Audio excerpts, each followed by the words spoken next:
Hello every one, welcome back Mallu story world. Shehnai part 25. അവതരണം ഷെറിൻ നൗഷ. കുടുംബത്തിലോ അയൽപക്കത്തോ ഒന്നും കാണാത്ത ഒരു പ്രത്യേക കാര്യമായാണ് ആയിഷമോൾക്ക് അതിന് തോന്നിയത്. അവൾ ഒരിക്കൽ പോലും ഒരു പ്രഗ്നൻ്റായ പെണ്ണിനെ കണ്ടിട്ടേയില്ലായിരുന്നു. ആയിഷ ഒന്നും മിണ്ടാതെ അത്ഭുതത്തോടെ ഗൗരിയെയും നോക്കി നിന്നു.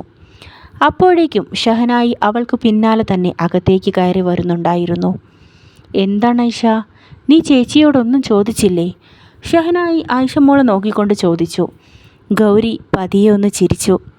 അവൾ എന്നെ കണ്ട് ഒരേ നിൽപ്പാണ്, ഒന്നും മിണ്ടണില്ല, അനങ്ങുന്നുമില്ല. ഗൗരി അങ്ങനെ പറഞ്ഞപ്പോൾ ആയിഷമോൾക്ക് ചെറിയൊരു ചമ്മലുണ്ടായി. ഉമ്മ, ചേച്ചിയുടെ വയറ്റിലെ വാവ ഇത്രയും വലുതായോ? എപ്പോഴായി നീ വാവ പുറത്ത് വരിക?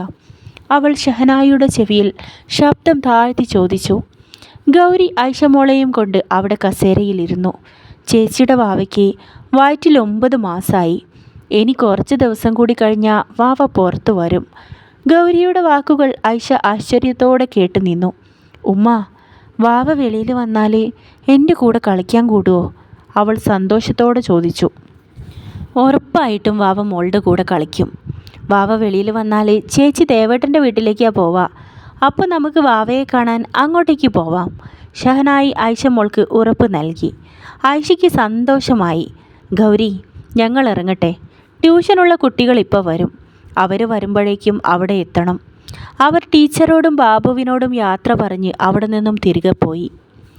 അന്ന് രാത്രിയിൽ ട്യൂഷൻ ക്ലാസ്സിലെ കുട്ടികളെല്ലാം പോയ ശേഷം ഷഹനായിയും ഷാഫിയും അനുമോളും ഒന്നിച്ചിരുന്നാണ് ഭക്ഷണം കഴിച്ചത്. ഭക്ഷണം കഴിച്ച ശേഷം ആയിഷമോൾ ചെന്ന് ഉറങ്ങാൻ കിടന്നു. പാത്രം കഴുകി വച്ച് ഷാഹി ആയിഷമോളുടെ അരികിലേക്ക് ചെന്നു. അപ്പോഴാണ് അവൾ അതിശയത്തോടെ ആ കാഴ്ച കണ്ടത്. അവൾ ഉറങ്ങിയിരുന്നില്ല. മാത്രമല്ല, ആയിഷ ഒറ്റയ്ക്ക് കിടക്കയിൽ കിടന്ന് ചിരിക്കുകയും സംസാരിക്കുകയും ചെയ്യുന്നുണ്ട്. ഷഹനായി പെട്ടെന്ന് പുറത്തേക്ക് ചെന്ന് ഷാഫിയെ കൂട്ടിക്കൊണ്ടുവന്നു. ഇക്ക, നിങ്ങൾ വേഗം വന്നേ, ഞാനൊരു കാര്യം കാണിച്ചു തരാം. ഷഹനായി അവൻ്റെ കയ്യിൽ പിടിച്ച് ആയിഷമോളുടെ അരികിലെത്തി. അവൾ അപ്പോഴും പുഞ്ചിരിയോടെ എന്തോ സംസാരിക്കുകയായിരുന്നു. അവർ രണ്ടുപേരും അവൾ എന്താണ് പറയുന്നതെന്ന് കാതോർത്ത് നിന്നു. താത്താൻ്റെ വാവക്ക് താത്ത വാരിത്തരുമല്ലോ, കഥ പറഞ്ഞ് ഉറക്കിത്തരുമല്ലോ. അവൾ അരികിലുള്ള കുഞ്ഞു പാവയോടാണ് സംസാരിക്കുന്നത്. പെട്ടെന്നവൾ വാതിൽക്കൽ വന്ന് നിൽക്കുന്ന ഷഹനായിയെയും ഷാഫിയെയും കണ്ടു. അവളൊന്ന് നിശബ്ദയായി.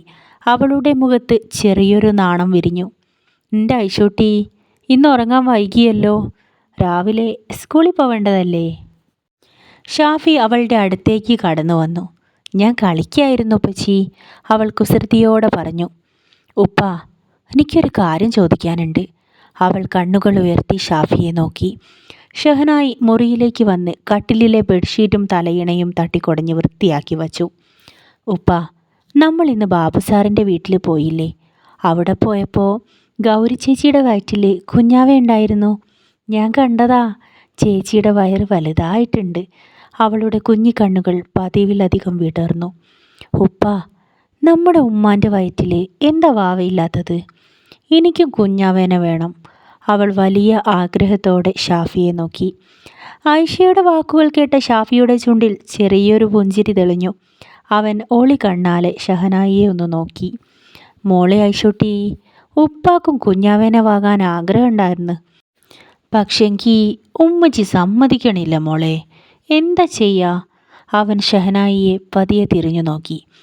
ഷഹനായിയുടെ മുഖത്ത് നാണം വിരിഞ്ഞു. എൻ്റെ പഠിച്ചോനെ, എന്തൊക്കെ ഐശൂട്ടി നീ ചോദിക്കണത്? ഇവിടെ ഇപ്പോൾ ഇനിയും കുഞ്ഞാവേനെ വാങ്ങിയ ആകെ ഇടങ്ങേറാവണത് നിൻ്റെ ഉപ്പ തന്നെയായിരിക്കും.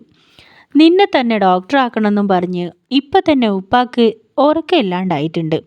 ഇനിയിപ്പോൾ ഒരു കുഞ്ഞാവ കൂടി വന്നാൽ ഉപ്പാനെ നമുക്ക് കാണാൻ പോലും കിട്ടില്ല കേട്ടോ.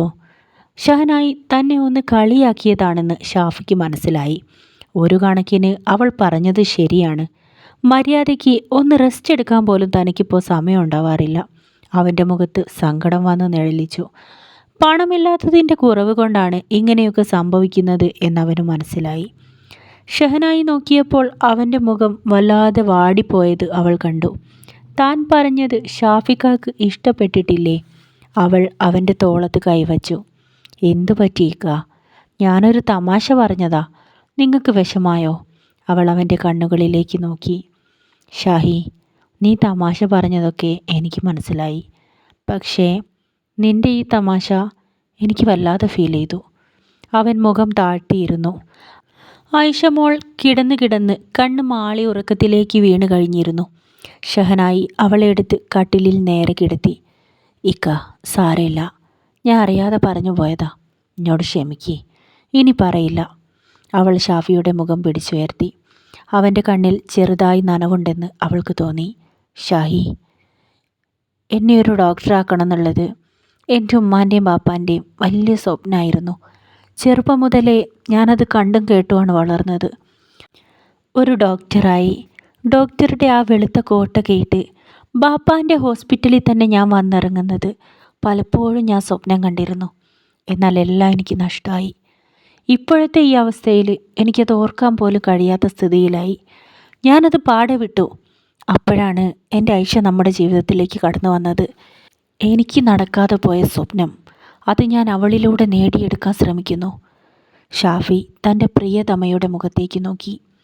എൻ്റെ ഷാഹി, ഇപ്പോൾ ഓരോ ദിവസവും മുന്നോട്ട് ജീവിക്കാനുള്ള എൻ്റെ പ്രേരണ പോലും ഈ സ്വപ്നമാണ്. എനിക്കത് നേടിയെടുക്കണം.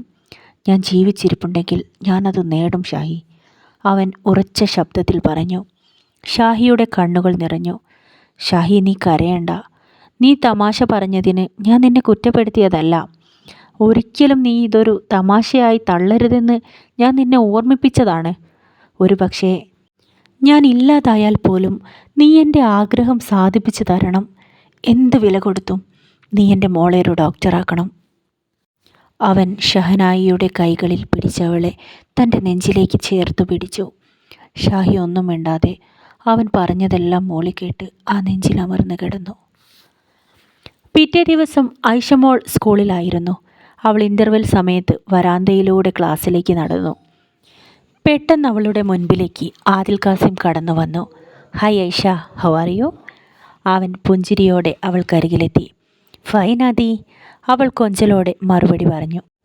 ഒരുപാട് നാളായി പരിചയമുള്ള ഒരാളിനോട് സംസാരിക്കും പോലെയാണ് അവൾക്ക് തോന്നിയത്. അത് ആദിക്കും നന്നായി ഇഷ്ടപ്പെട്ടു. എന്നാലും ഇവൾ തന്നേക്കാൾ 4-5 വയസ്സിന് ഇളയതാണ്. എന്തുകൊണ്ടും ആദിൽക്ക എന്ന് തീർത്തും വിളിക്കേണ്ടതാണ്. തിരുത്തി കൊടുക്കണോ എന്ന സംശയത്തിൽ ആദിൽ ഒരു നിമിഷം നിന്നു. പിന്നെ അവന് വേണ്ടെന്ന് തോന്നി. ഇപ്പോൾ വന്നത് ഉപ്പാപ്പ പറഞ്ഞിട്ടാണ്. തൽക്കാലം ഉപ്പാപ്പ പറഞ്ഞ കാര്യം പൂർത്തിയാക്കാം.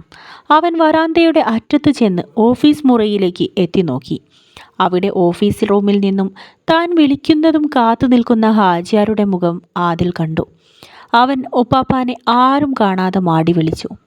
ഇതേ സമയം ബാബുമാഷ് IT ക്ലാസ്സിൽ നിന്നും ഓഫീസ് മുറിയിലേക്ക് കടന്നു വരികയായിരുന്നു. അപ്പോഴാണ് അദ്ദേഹത്തിൻ്റെ കണ്ണിൽ ആ കാഴ്ച ഉടക്കിയത്. ഐഷമോളും ആദിൽ കാസിമും വരാന്തയിൽ നിന്നും കാര്യമായി എന്തോ സംസാരിക്കുന്നു. ആദിൽ ഓഫീസ് മുറിയിൽ നിന്ന് ആരെയോ മാടി വിളിക്കുന്നുണ്ട്. ബാബുമാഷ് ആശ്ചര്യത്തോടെ ഓഫീസിനടുത്തേക്ക് തിരിഞ്ഞു നോക്കി. അവിടെ നിന്നും അവർക്കരികിലേക്ക് വരുന്ന ആളിനെ കണ്ട ബാബു അക്ഷരാർത്ഥത്തിൽ ഒന്ന് ഞെട്ടിപ്പോയി. ഹാജിയാർ എന്തിനായിരിക്കും ഐഷമോൾക്കരികിലേക്ക് വന്നിരിക്കുന്നത്?